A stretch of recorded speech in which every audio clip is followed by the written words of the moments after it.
السلام علیکم۔ پروگرام جہت جدید کے ساتھ میں ہوں امتیاز احمد قریشی۔ آج کا پروگرام مختلف نوعیت کا ہے۔ پروگرام میں میرے ساتھ ہیں معروف شاعر، نقاد اور دانشور جلیل علی صاحب۔ جلیل علی صاحب سے ہم مختلف موضوعات پر گفتگو کریں گے اور دیکھیں گے کہ موجودہ تہذیبی اور ثقافتی سیاسی منظرنامہ کیا ہے اور اس کے حوالے سے کیا ان کی گفتگو ہوتی ہے۔ السلام علیکم۔ وعلیکم السلام۔ علی صاحب بہت شکریہ، آپ نے ٹائم دیا اس اسپیشل پروگرام کے لیے۔ پروگرام کی نوعیت جو ہے وہ ہماری مختلف تہذیبی اور سیاسی منظرنامہ جو ادبی بھی شامل کریں۔ ہاں، ادبی صورتحال جو ہے اسی پہ، اور جیسے کہ ہلکا بابی ذوق میں اور مختلف محافل میں آپ سے ڈسکشن ہوتی رہتی ہے۔ تو آج کا گفتگو جو ہے، میں سوال یہاں سے شروع کرتا ہوں کہ علی صاحب آپ بڑی متوازن گفتگو کرتے ہیں اور مختلف ڈسکشنز میں آپ کا بڑا بیلنس پوائنٹ آف ویو ہوتا ہے۔ میرا سوال یہ ہے کہ موجودہ صورتحال ہمارے جو ہے اس میں ایک جو نوجوان نسل ہے ہماری، وہ کنفیوز ہے۔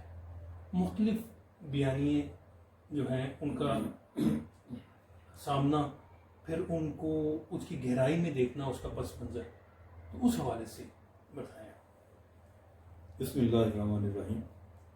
امتیاز صاحب، آپ نے بڑا اہم سوال اٹھایا ہے کہ ہماری جو نوجوان نسل ہے وہ، آپ نے یہ کہا کہ وہ کچھ کنفیوز ہے، کہ مختلف بیانیے جو چل رہے ہیں پیش منظر میں اور پس منظر میں، وہ انہیں کنفیوز کرتے ہیں کہ کیا سچ ہے کیا جھوٹ ہے۔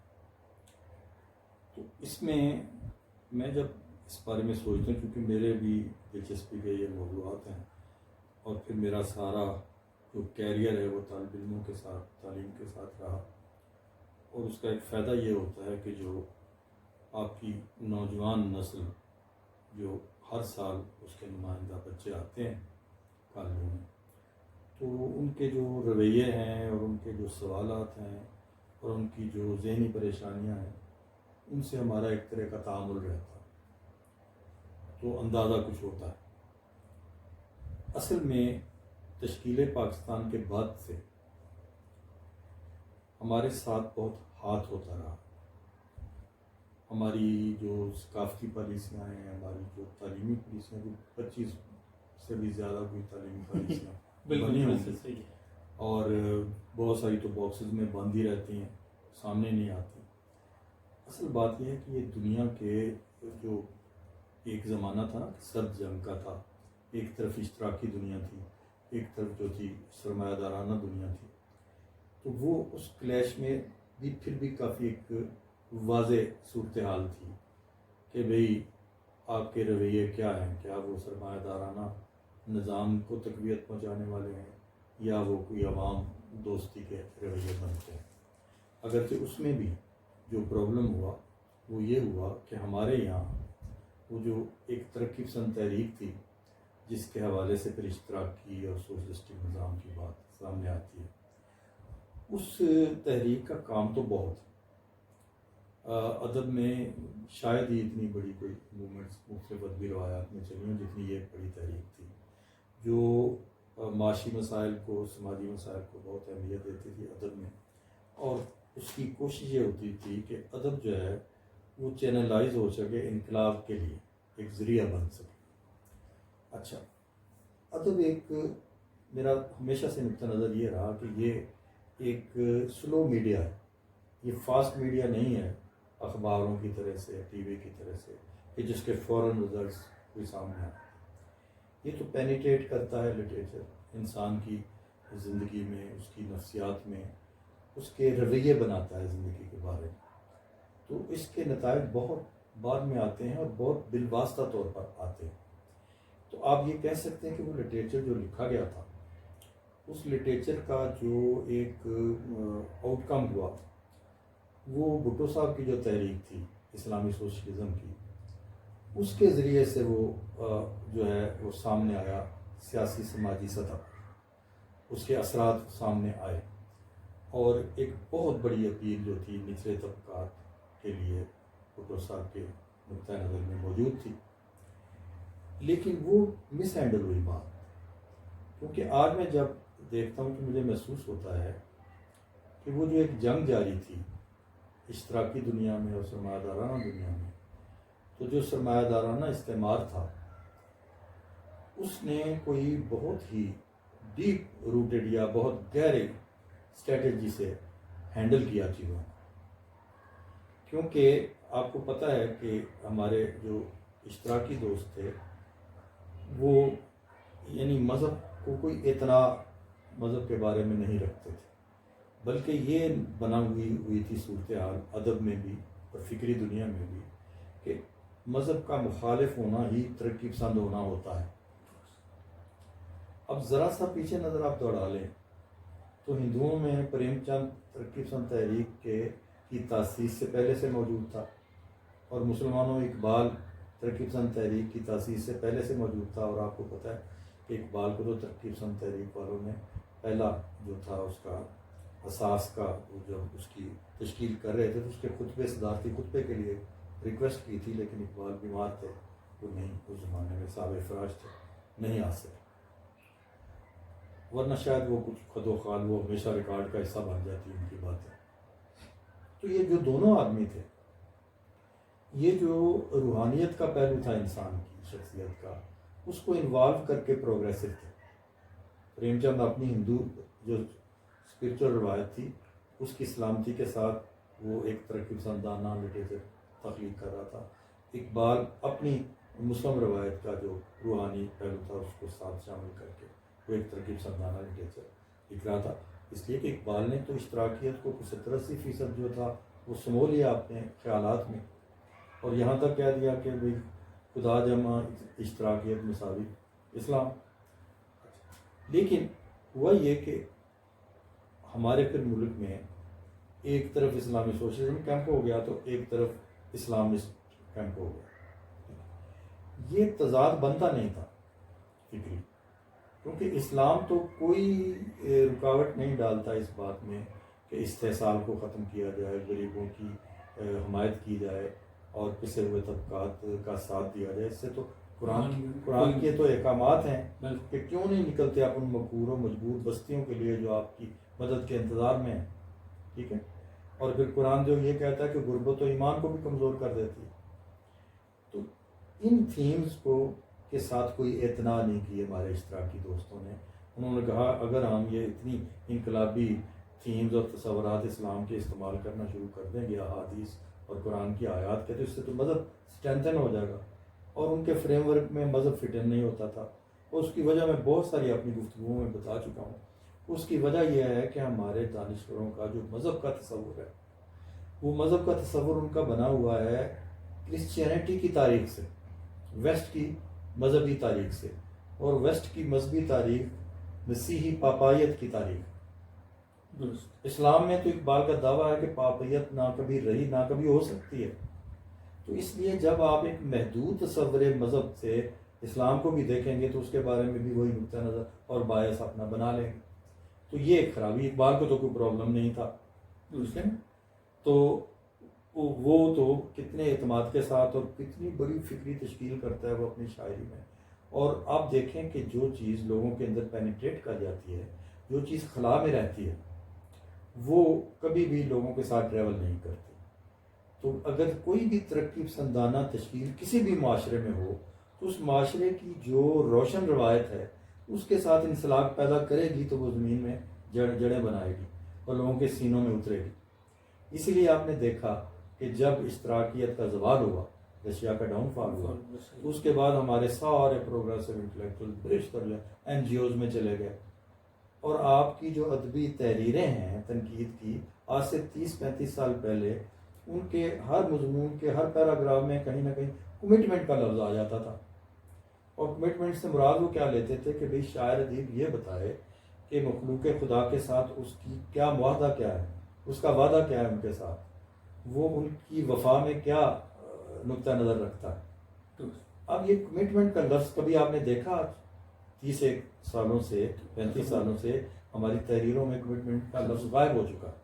وجہ اس کی یہ ہے کہ ایسے فلسفے آ گئے جو کمٹمنٹ کو مرکز سے ہٹانا چاہتے تھے، کیونکہ استعمار کا جو سرمایہ دارانہ استعمار ہوتا ہے وہ نہیں چاہتا کہ اس کے خلاف کوئی مزاحمت پیدا ہو، تو وہ تمام ایسی فکریات کی مخالفت میں فکریات بلڈ کرتا ہے جو کہ کوئی مرکزہ نہ بننے دیں، کوئی اس میں گہرائی نہ آنے دیں اور کوئی مزاحمت نہ پیدا ہونے دیں.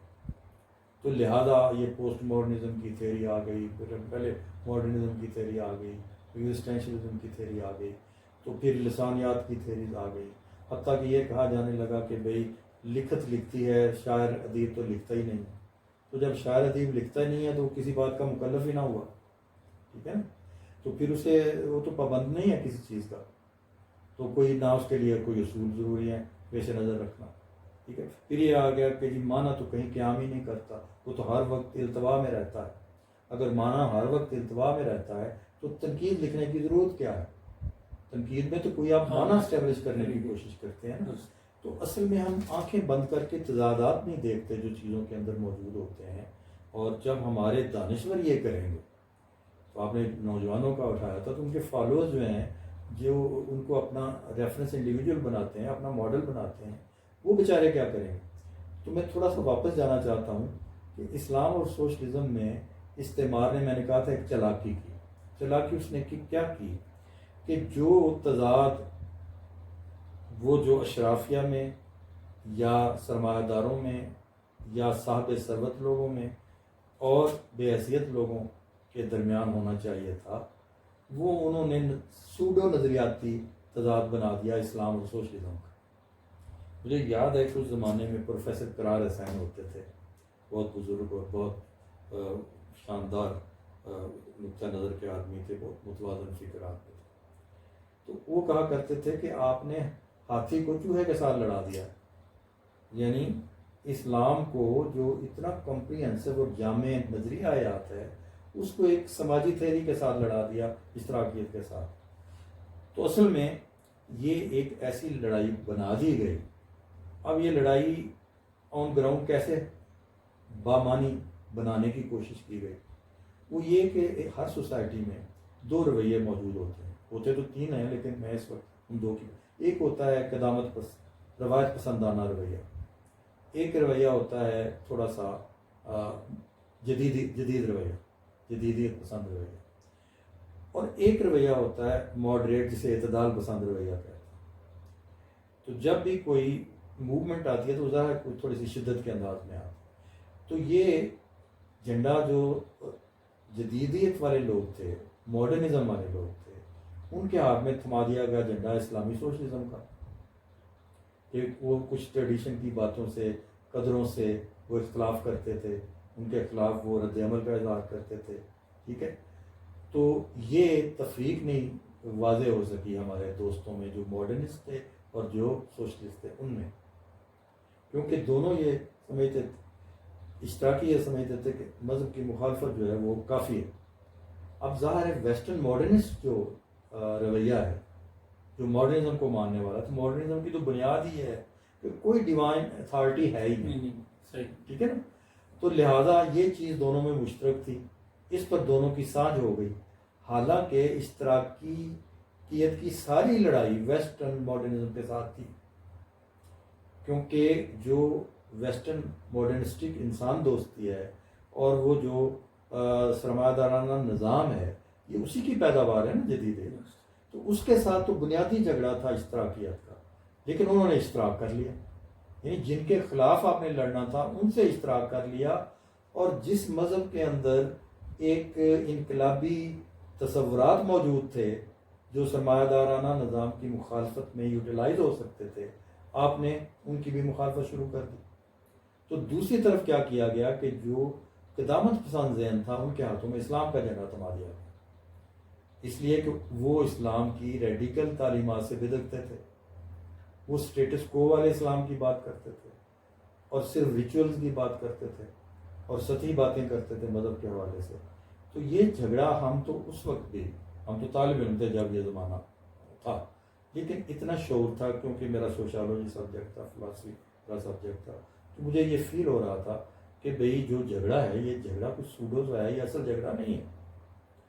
تو یہ لوگ تقسیم ہو گئی قوم ایک نام نہاد نظریاتی بنیاد پر، جس کو کہ ہیو اور ہیو ناٹس میں تقسیم ہونا چاہیے. اچھا ایک تو یہ بھی ہو گیا، کنفیوژن پیدا ہو گیا نوجوانوں کے لیے اس وقت کہ وہ کدھر جائیں. تو وہ ظاہر ہے کہ ماڈرنسٹک رویے کی طرف زیادہ چلے گئے. اچھا باقاعدہ اگر اس کا میں صرف پولیٹیکل اکنامک پہلو بھی ڈسکس کروں تو باقاعدہ جو ایوب کے زمانے کی ترقی تھی، معاشی صنعتی ترقی، وہ ساری کی ساری جو ہے تباہ و برباد کر دی گئی. حالانکہ اشتراکی نقطہ نگاہ سے بھی فیوڈلزم کو ختم ہونا چاہیے تھا. اشتراکیت جو ہے اس کا کام یہ ہوتا ہے کہ وہ معاشرے کو آگے بڑھائے. تو یہ جو سرمایہ دارانہ سسٹم ہے یہ خود اشتراکیت کہتی ہے کہ یہ فیوڈلزم سے اگلا سسٹم ہے. جب یہ میچور ہوتا ہے تھوڑا سا سسٹم سرمایہ دارانہ، تو پھر کلاسیکل وہ جو کمیونزم اس کے مطابق پھر انقلاب کے لیے رستہ ہموار ہوتا ہے. تو وہ جو ایوب کے زمانے میں انڈسٹری کا، اگرچہ وہ انڈسٹری کے سارے جو منصوبے تھے نا ایوب کے زمانے میں جو پایا تکمیل تک پہنچے اور ہم جو ہے ٹیک آف کی پوزیشن پر چلے گئے، وہ سارے ہمارے ایوب کے ماشاء اللہ سے پہلے کی بیوروکریسی کے بنائے ہوئے منصوبے تھے. یعنی ڈیموکریٹک جو زمانہ تھا ہمارا شروع کا، اس کے زمانے کے بنائے ہوئے. اچھا تو ایک تو وہ تباہ کیے گئے، پھر وہ جو ہماری بیوروکریسی کا پوٹینشیل تھا اس میں سے بھی تباہی و بربادی مچا دی گئی، اور وہ کچھ ایوب نے نکال دیے تھے، کچھ آگے بھٹو صاحب نے نکال دیے. اچھا تو یہ دو باتیں جو باقاعدہ ہمارے ساتھ جو بہت بڑا ثانیہ ہوا یہ ہوا. اچھا اب اس کے بعد پھر بھٹو صاحب نے رجسٹ کرنا شروع کیا. یعنی یہ ویل مطابقت کا زمانہ ہے کہ نعرے تو وہ لگا رہے تھے انقلابی، لیکن اپنے اقدامات جو وہ کر رہے تھے وہ سرمایہ داران یعنی سامراج جو تھا اس کی سہولت کے لیے کر رہے تھے. کیونکہ جتنا آپ انڈسٹریلی کمزور ہوں گے اتنا ان کی ڈکٹیشنز کے لیے زیادہ مواقع بڑھ جائیں. اچھا پھر کیا ہوا کہ بھٹو صاحب نے جب رجسٹ کرنا شروع کیا تو اس وقت ہمارا دایاں اور جو بایاں پہلو تھا دونوں وہ اکٹھے ہو گئے ان کے خلاف. اس کا مطلب یہ ہے کہ نہ دایاں سنسیئر تھا نہ بایاں سنسیئر تھا. اور بھٹو صاحب نے جو نقطہ نظر بعد میں اختیار کیا، اسلامی سربراہی کانفرنس منعقد کرائی، اور اس کا پتہ آپ کو ترانہ سب سے زیادہ مقبول کون سا تھا؟ ہم مصطفی مصطفی مصطفی ہیں. یعنی اقبال اتنے زور سے امرج ہوا، بلکہ اقبال کا تو یہاں تک حوالہ سامنے رہا، ایرانی انقلاب میں بھی اقبال کا ہی حوالہ تھا. مجھے اچھی طرح یاد ہے کہ جب بھٹو صاحب کے مقابلے میں اقبال کا بیٹا جاوید اقبال کھڑا ہو گیا الیکشن لڑنے کے لیے، تو بھٹو صاحب نے مجمع کو تقریر کرتے ہوئے عوام کو یہ کہا کہ میں بھی آپ کے سامنے جو باتیں کرتا ہوں آپ کو پتہ ہے، اور جو میرا منشور ہے وہ بھی آپ کو پتہ ہے. اب تم بتاؤ کہ اقبال کا اصل بیٹا میں ہوں کہ یہ جاوید اقبال؟ ٹھیک ہے، لوگوں نے کہا آپ ہیں، اس لیے کہ آپ اقبال کے افکار کی باتیں کرتے ہیں. تو کہنے کا میرا مطلب یہ ہے، پھر انٹلیکچولی جو بات یہاں سامنے آتی ہے کہ بھٹو نے اس عوامی موبلائزیشن کے لیے، لوگوں کو متحرک کرنے کے لیے جو باتیں استعمال کی، پہلے تو سوشلزم کے ساتھ اسلام کا لفظ لگایا، ٹھیک ہے، تو دوسری بات کہ اقبال کو انہوں نے ریفرنس بنایا، حوالہ بنایا، اور وہ جو انہوں نے آئل ویپن استعمال کرنے کی کوشش کی اور اسلامی سربراہی کانفرنس منعقد کی، یہ سارے اقبال کے افکار کے تھے کہ مسلمان ملکوں کو اپنی ایک دولت مشترکہ بنانی چاہیے، ان کو اپنے اتحاد کے ساتھ آگے بڑھنا چاہیے، اپنی قومی وجودوں کو قائم رکھیں مگر تعاون کریں اور ایک پریشر گروپ بنائیں.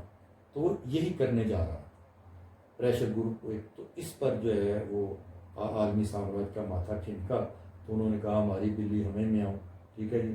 تو انہوں نے جو بندے پلانٹ کیے ہوئے تھے ان کے ارد گرد ان کو متحرک کر دیا، اور آپ نے پھر دیکھا کہ ساری جتنی آپ کی میڈیا بھی آپ جن میں کس کو آپ کس کا ذکر کریں، تو اس میڈیا کی آنکھوں پر بھی پٹیاں بند گئی کہ پھر اس کے خلاف جو عالمی سامراج کے خلاف بندہ کھڑا ہو گیا تو اس کے خلاف دائیں اور بائیں دونوں سب سے زیادہ انہیں سپورٹ ہونا شروع ہوگی میڈیا سے اور یہ ہو. تو اس سے ظاہر ہے کہ نوجوان ذہن اتنی جلدی تو فالو نہیں کرتا چیزوں کو. ہمیں وقت لگا یہ جاننے میں کہ یہ ہوا کیا. صحیح. ٹھیک ہے. تو اس کے بعد تو آپ کو پتہ ہے کہ وہ سامراج کیا کرتا ہے. سامراج یہ کرتا ہے کہ وہ اپنے جو ورلڈ بینک ہوتا ہے IMF ہوتا ہے اور اقوام متحدہ ہوتا ہے ان اداروں کے ذریعے سے آپ کے ایسی ڈکٹیشن ایسی شرائط لگاتا ہے جو آپ کی تعلیمی پالیسی پر اثر انداز ہوتی ہیں, جو آپ کی میڈیا پالیسی پر اثر انداز ہوتی ہیں. یہی بات آپ سامنے رکھ لیں کہ پرویز مشرف یہ کہتا تھا, اور یہ کام زیادہ تر مارشل لاء میں ہوتا ہے اس لیے کہ ڈکٹیٹرشپ کے ذریعے سے آسانی ہو جاتی ہے. اگر عوامی پلیٹ فارم موجود ہو, پارلیمنٹ موجود ہو, تو وہاں سے ذرا تائید حاصل ہونا مشکل ہوتی ہے, اس میں عوامی پارٹیسپیشن بھی آ جاتی ہے. اگرچہ دیکھیں نا ہمارے ہاں جو جمہوریت ہے وہ بھی عوامی جمہوریت تو کا نام ہی کہیں نہیں ہے, وہ تو ابھی فیوڈل جمہوریت ہے نا. اس لیے جب تک ذمہ داریت موجود ہے ہماری عوامی جمہوریت کیسے پیدا ہو سکتی ہے. تو ہمیں تو ویسٹرن عوامی جمہوریت بھی نہیں مل رہی. اور جو علامہ اقبال تھے وہ تو اسپرچل جمہوریت کی بات کرتے تھے. وہ کہتے تھے اس سے ذرا آگے بڑھیں, ہمیں یہ نہیں کرنا ہے صرف کہ 51% جو بات کر دیں وہ 49% جو لازمی ماننا ان پر بائنڈنگ ہو گیا. کہتے تھے اسے تھوڑا امپروو کریں.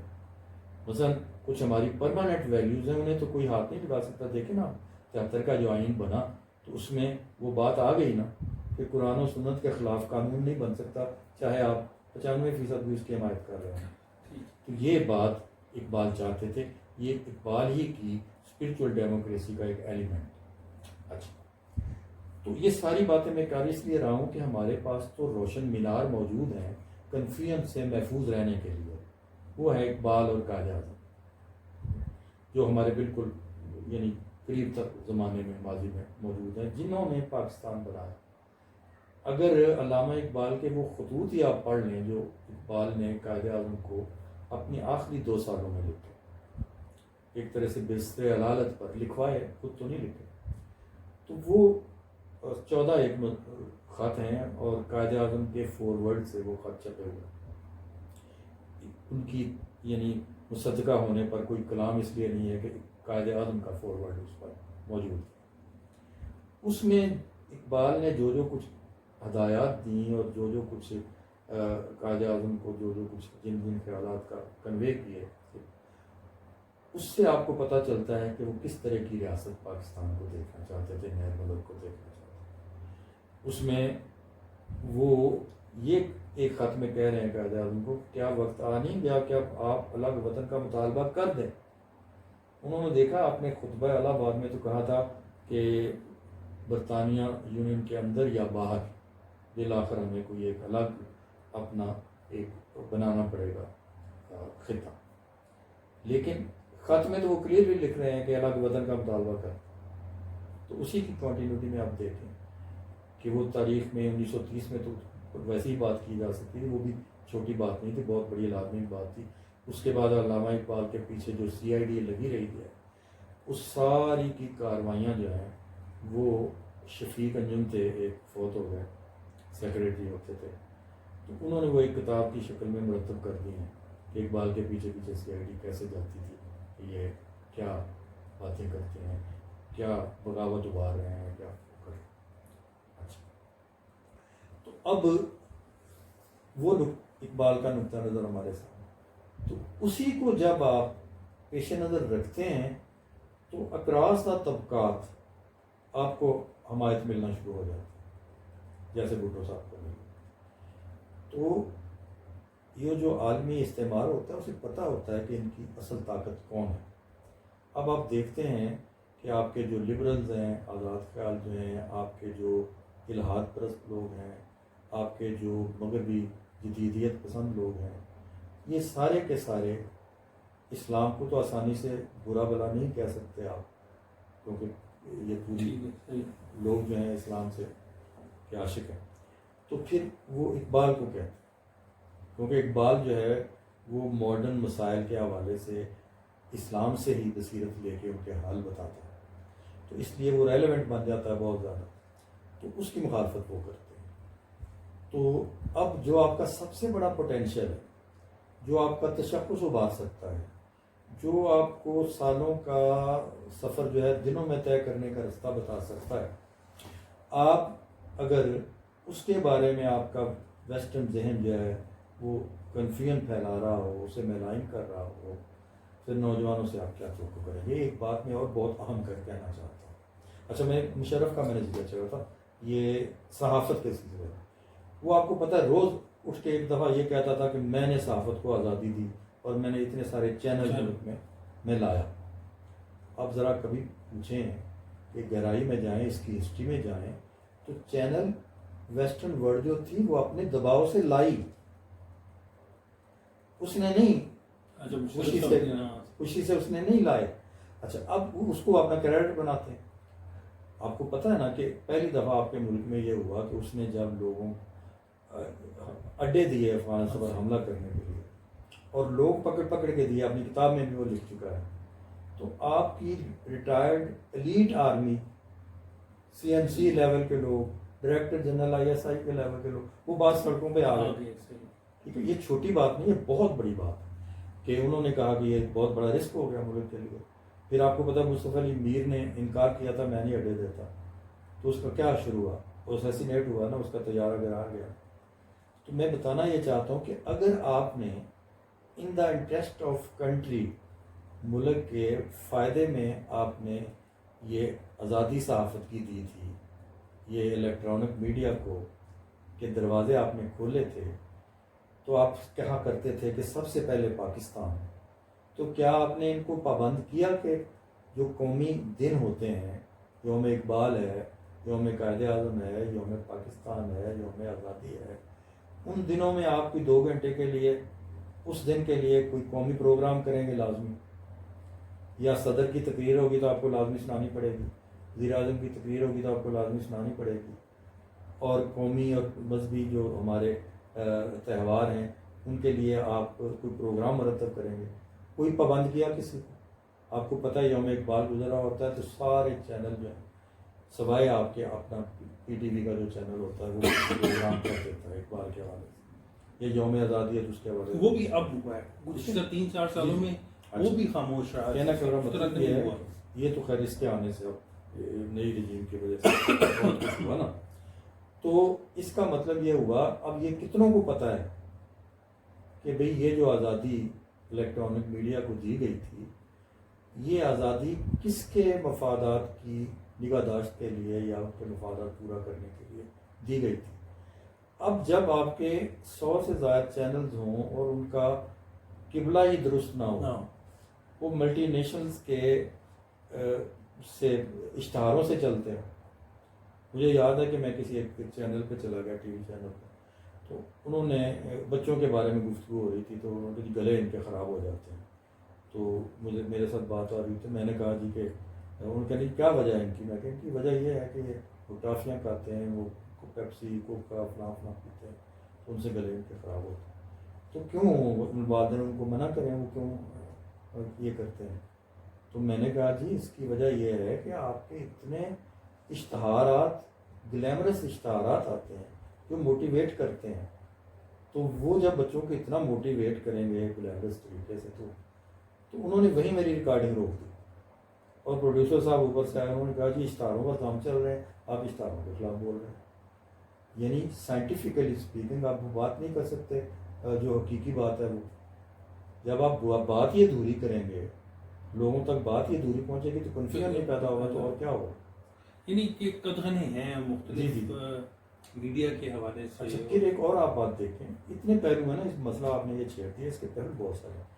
مثلاً آپ دیکھیں کہ آپ کے انٹرنیٹ پر اب بچے زیادہ تر یوز ٹو ہو رہے ہیں انٹرنیٹ کے. آپ نے اپنا جو سرمایہ ہے، جو ثقافتی تہذیبی علمی ورثہ ہے، اسے شفٹ ہی نہیں کیا انٹرنیٹ پہ. اب بچوں کی وہ ایکسیس میں ہی نہیں ہے، ان کی رسائی ہی نہیں اس تک ہے. وہ سارا ویسٹرن نقطہ نظر ان تک پہنچ رہا ہے. تو اس میں کون قصوروار ہے؟ وہ کنفیوز نہیں ہوں گے تو اور کیا ہوں؟ اس لیے کہ وہ مذہب سے جو سیکھتے ہیں وہ کچھ اور باتیں ہیں، اور ارد گرد جو زندگی چل رہی ہے وہ کوئی اور ہے. اور پھر اس زندگی کو، جس طرح کی زندگی کو سپورٹ کرنے والا میڈیا ہے وہ کچھ اور. تو اس لیے مثلا آپ کا ایک دارہ معارف اسلامیہ ہے، انسائکلوپیڈیا آف اسلام، وہ 20 سے بھی زیادہ شاید جلدوں میں، تو وہ ابھی تک نہ اس کی سیریز بن سکی ہیں، نہ وہ انٹرنیٹ پر اویلیبل ہے. تو اب مجھے بتائیں کہ وہ ہزاروں میں ہوگا، لاکھ کے قریب اس کی قیمت ہوگی، کوئی خرید کے گھر پر تو نہیں رکھ سکتا. ویسے بھی اب کوئی کیوں رکھے گا وہ، جبکہ ایک چھوٹی سی سی ڈی میں ساری باتیں آ سکتی ہیں. تو اب ہم نے تو یہ ذمہ داری بھی پوری نہیں کی. تو اس لیے ہر بارے میں ہم آدھے دل سے چل رہے ہیں. اردو زبان کے بارے میں ہمارا کیا حال ہے؟ ہم سوائے اس کے کہ ٹرمز جو ہیں فزیکل سائنسز کی وہ انگریزی کی استعمال کرتے ہیں، لیکن جب طالب علم یونیورسٹیوں کے آپس میں ڈسکس کر رہے ہوتے ہیں تو اردو میں کر رہے ہوتے ہیں، صرف ٹرمیں انگریزی کی بول رہے ہوتے ہیں. ٹیچر جب زیادہ ایکسپلین کرنے لگتا ہے تو وہ اردو میں بولنا شروع ہو جاتا ہے. تو اس کا مطلب یہ ہوا کہ آپ کو اردو میں ایکسپریشن میں کوئی آسانی ہے. ٹرم لینگویج نہیں ہوتی، ٹرم تو نام ہے نا چیز کا، لینگویج تو گرامر سے بنتی ہے نا، کہ فاعل فعل مفعول کی ترتیب کیا آنی ہے. انگریزی کی ترتیب اور ہے، اردو کی ترتیب اور ہے، الٹ ہے. تو اس لیے ہمیں آسانی ہوتی ہے.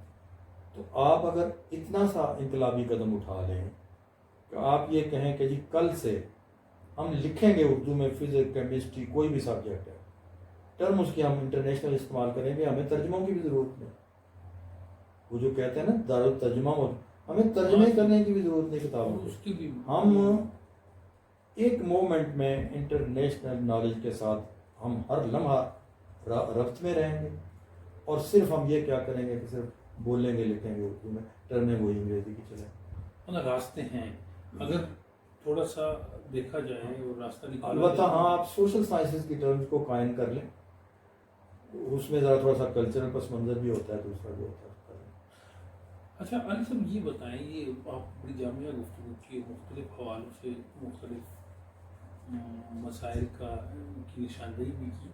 اب آج کا نوجوان جو ہے ان تمام مسائل کے باوجود جو دھن ہے، جو دھن پھیلی ہوئی ہے، اس میں سے اپنا راستہ کیسے نکالے گا؟ وہ بکس پہ جائے گا، وہ ایسے دانشوروں کو سنے گا جو پوری بات کر سکے. میں آپ کو کیا یہ بات بھی آپ نے دیکھیں، ایک وہی جو کنفلکٹ ایک چل رہا ہے نا نوجوان میں، ایسی بات نہیں ہے سارے کے سارے نوجوان بالکل بیڑوں کی طرح سے ایک طرف جا رہے ہیں، ایسی بات نہیں ہے. آپ دیکھیں کہ جب سے 9/11 ہوا اور اسلاموفوبیا دنیا پر چلا اور اسلام کا نام لینا دشوار ہو گیا، آپ کے ہاں نوجوانوں میں ریلیجیسٹی بڑھ رہی ہے، ٹھیک ہے نا. اچھا، اور ظاہر ہے کہ نوجوان کے ذہن کو مطمئن مولوی تو نہیں کرے گا. تو اگر یونیورسٹی کا نوجوان، کالجوں کا نوجوان بھی اسلام سے متاثر ہو رہا ہے تو اس کا مطلب ہے اس کے سامنے کوئی ایسے ریشنل انڈیویجولز ہیں جو اسکالرز ہیں اسلام کے، ان کی باتیں سن کے ان کو کوئی تقویت ملتی ہے. مولوی تو نہیں ان کی تشفی کر سکتا نا. تو اس لیے اس پر غور کرنا چاہیے. ایسی بات نہیں ہے کہ بھی مکمل طور پر کوئی تشویشناک بات ہو گئی ہے، لیکن یہ بات بالکل بجا ہے کہ جب آپ کی حکومتیں مصلحت کوش ہوں گی اور وہ انٹرنیشنل ڈکٹیشن سے چلیں گی تو گویا آپ جو اصل پوٹینشیل ہے سوسائٹی کا، جو اصل قوت ہے سوسائٹی کی، اس کے خلاف ایک جعلی بڑی قوت جو ہے، بڑی قوتیں جو ہیں، ان کی سپورٹ کے ذریعے سے اس اصل پوٹینشیل کو آپ دبانے کی کوشش کر رہے ہیں، اسے کاؤنٹر کرنے کی کوشش کر رہے ہیں. اس کے باوجود آپ دیکھیں کہ یہ ہمارا جو فکری تہذیبی رو ہے وہ اپنا کوئی نہ کوئی رستہ بناتی رہتی ہے. وہ اس طریقے سے ہمیں ٹیم نہیں کر سکے. یہی ہمارے ایٹمی اثاثوں کو دیکھیں، قدرت کی بھی کوئی سپورٹ ہے، اس پر بھی ہمیں غور کرنا چاہیے. عراق کے ساتھ کیا ہوا؟ ایٹمی اثاثے اس کے پاس. ایران کے ساتھ کیا ہو رہا ہے تو وہ کچھ کوشش کر رہا ہے ایٹمی اثاثے. لیبیا کے ساتھ کیا ہوا دوسرا. تو یہ کیا ان کا مقدر تھا یا یہ ہے کہ جو عالمی استعمار ہے وہ جہاں جہاں خطرہ محسوس کر رہا ہے اپنے لیے، وہ اب تو اعلان اس نے کہہ دیا پری ایمپشن کروں گا.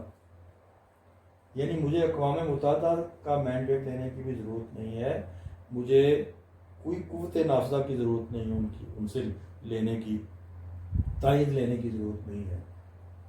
میں جہاں سے مجھے خطرہ کی بو آئے گی میں وہاں پہلے سے حملہ کر دوں گا۔ اب یہ کوئی مہذب رویہ ہے دنیا کا؟ یہ تو ایک بدماشی کا رویہ ہے۔ تو اب تو اسی کے تحت اس نے عراق کو پامال کیا، اسی کے تحت لیبیا کو پامال کیا، اور دنیا میں کتنے مسلمان ممالک میں اس کی فوجیں موجود ہیں۔ ٹھیک ہے؟ تو یہ اب نوجوانوں کو یہ چاہیے کہ نقطہ نظر یک طرفہ نہ بنائیں، یہ ویسے علمی رویہ کے خلاف ہے۔ اس کو تو ویسٹ کے بھی جو عالم ہیں وہ بھی یہی کہیں گے کہ جب بھی کوئی نتیجہ نکالنا ہو تو اس کے اپوزٹ دلائل بھی دیکھیں، وہ بھی دلائل دیکھیں، اس کی حمایت میں بھی مسئلے کی پھر۔ تو اب صورتحال یہ ہے کہ جب دلائل کی بات سامنے آتی ہے تو آپ کو پتہ ہے کہ ذاکر نائک کی مثال آپ سامنے رکھ سکتے ہیں کہ کیوں اسے کہیں ٹکنے نہیں دیا جاتا، کیونکہ اس کے وہ دلائل دیتا، کوئی تلوار تو نہیں چلاتا، اس سے بھی خوف زدہ ہے۔ تو اس سے وہ کنورشن شروع ہو جاتی ہے، لوگ کنورٹ ہونا شروع ہو جاتے ہیں۔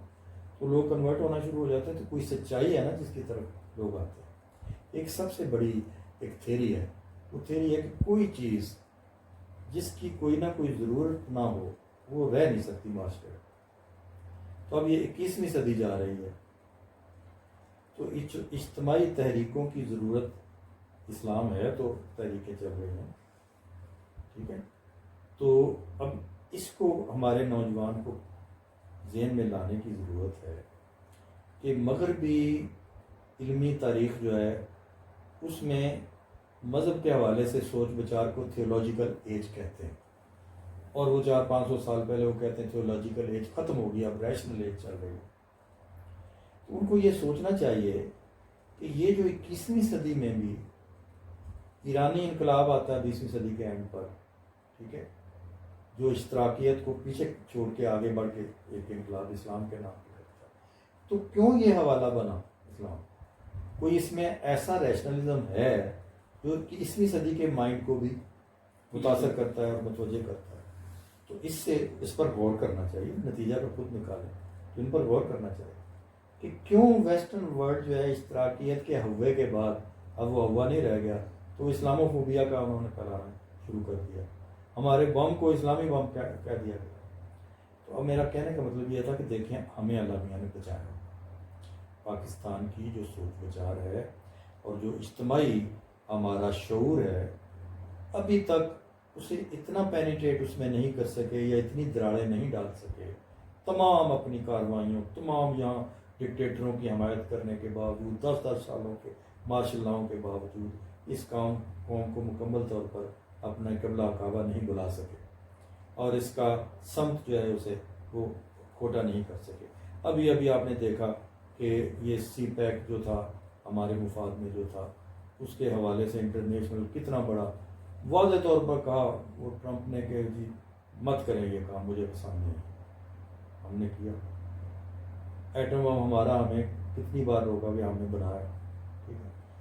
اب کچھ لوگ یہ جو سمجھتے ہیں، یہ بات تو بالکل بجا ہے کہ ہمارا جو بالادست طبقہ ہے وہ عوام کے ساتھ سنسیئر نہیں ہے، وہ اپنی بالادستی قائم رکھنے کے لیے عدالتوں کو بھی پامال کر سکتا ہے، قانون کو بھی پامال کر سکتا ہے۔ اس سے بڑا کیا ہوگا جی کہ بھی 4 ماشاءاللہ آپ کے یہاں لگ گئے۔ لیکن اب یہ ہے طاقت کا کھیل، مگر ہم تہذیبی پس منظر میں دیکھیں تو اقبال کہتا ہے کہ ملائیت کو جتنا زیادہ اقبال نے مخالفت کی ہے شاید ہی کسی شاعر نے کی ہے، اس کا کلام بڑا اچھا۔